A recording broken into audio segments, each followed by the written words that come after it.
All right, we're starting a new series on biological effects of radiation. You can find that in your OneNote under the content library, Notes, Unit 11.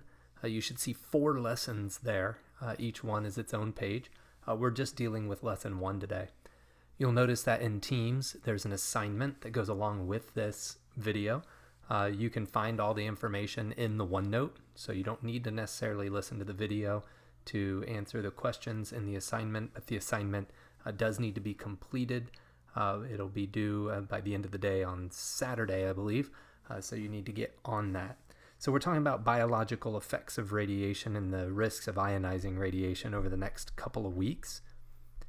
Most of our sources from or data from the damage done by radiation comes from early X-ray workers, those who worked with radium dial painting. These radium dials were basically clock dials, and they would paint these on here. And so the hands had like arrows on them that would be painted, and then they would have dots painted around the clock face with radium paint. And that radium paint would glow in the dark when it was mixed with phosphorus. And the workers would lick the end of their paint brushes to make these nice little dots and to color in these arrows. And they ended up swallowing quite a bit of radium, which led to leukemia. Early X-ray workers used to just stay with the patient while the X-rays were being performed. So consequently, you have a lot of exposure there. The vast majority of our data comes from Hiroshima and Nagasaki survivors and Chernobyl. So that's where the vast majority of our data comes from. Uranium mine workers, especially in France, worked in mines without any ventilation, and so they inhaled a lot of uranium dust into their lungs, ended up causing lung cancer from the radon. And then ankylosing spondylitis and ringworm. Both of these were treated with X-rays or with gamma irradiation before we realized the effects on the body, mostly between about 1935 and 1950s. And a lot of those people ended up getting leukemias and other radiation-based illnesses. Accidents obviously are a big deal. Accidents are Chernobyl, and also what we call criticality accidents, where amounts of radioactive material goes critical by accident, obviously, and exposes people to massive doses of radiation. In order to know what the biological effect may be, you need to know a couple of things. You need to know what type of radiation is it. Is it alpha? Is it beta? Is it gamma? Is it X-ray? So what kind of radiation? Is it neutron? And so the given type of radiation will play a big role in what the effect is. Also the energy involved. We know that particulates are in MeVs and are electromagnetic are in KeV. We've learned that before. We also want to know what part of the body is being irradiated. Is it a single part of the body, like a hand, a foot, a leg, or is it whole body? Whole body is obviously the worst. Dose, are we talking 1 rad? Or are we talking 100 rads? So what are we talking about here as far as the dose? And also the rate. Is it over the course of a year? Or is it over the course of 1 minute? Or an instant dose? All of those are going to play a big role. One thing we say is if you have a small amount of radiation over a long period of time, it's not as dangerous as that same amount of radiation all added together given at once. It would be like having 1 glass of wine a day every day for a year, or 365 glasses of wine all at once. So that's the same kind of illustration.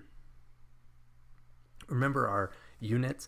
Röntgen is exposure.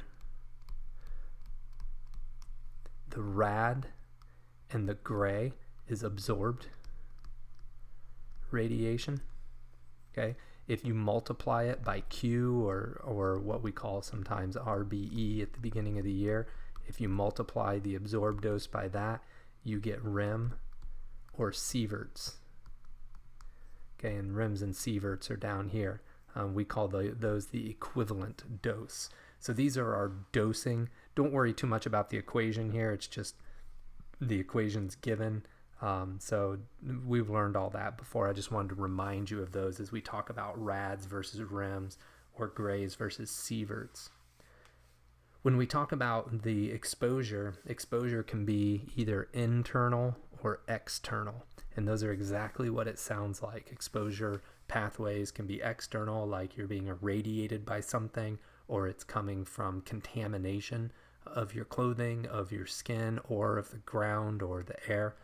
Or it can be internal pathways, like obviously thinking you're swallowing something, you're inhaling something, but it also can be injected. It could be absorbed through the skin. So the material can be deposited into various organs that can result in chronic or acute doses. And so these doses can be received from alpha or beta particles that may not pose an external threat internally. So when we look at internal radiation, alpha and beta outside our bodies, no big deal. Inside our bodies can actually be very, very damaging. External radiation is radiation that comes externally. It can be direct like from an irradiator or a radioactive source. It can be cloud shine, which is the emission of radiation from a plume. That would be like in a nuclear bomb, right? So the radiation coming from that bomb. I know that looks like a tree. Or it could be what's called ground shine, which is as that falls out and it contaminates the ground, a person walking there is getting radiation from that.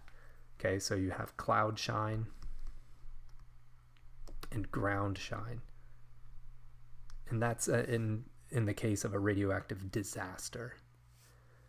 Whole body external radiation doses are what we're usually looking at when we say that somebody received a 300 rad whole body dose.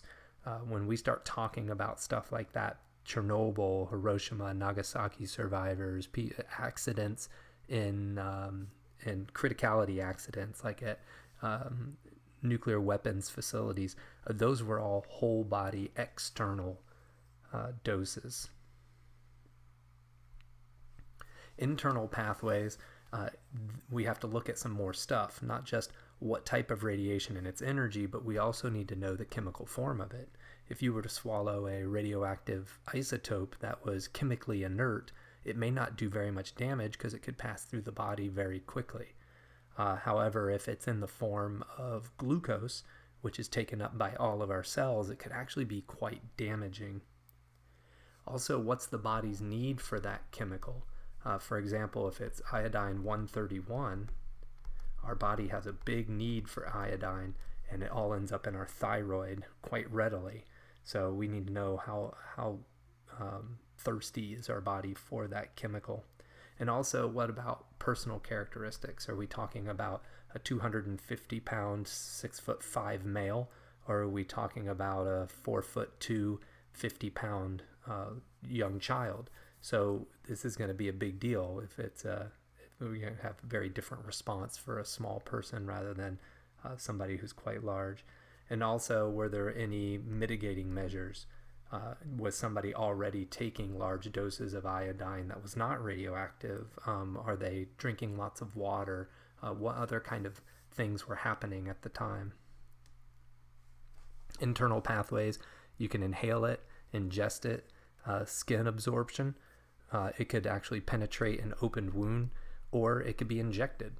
So all of these are internal pathways. Some of these are done on purpose to treat cancers or as medical tracers.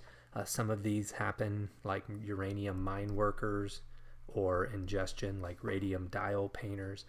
Those kinds of things were considered not accidents, but they were the result of not knowing enough about how radiation interacts with the body. So that's just a brief overview of what we're going to be learning. This one's quite short. You should be able to answer all of the questions.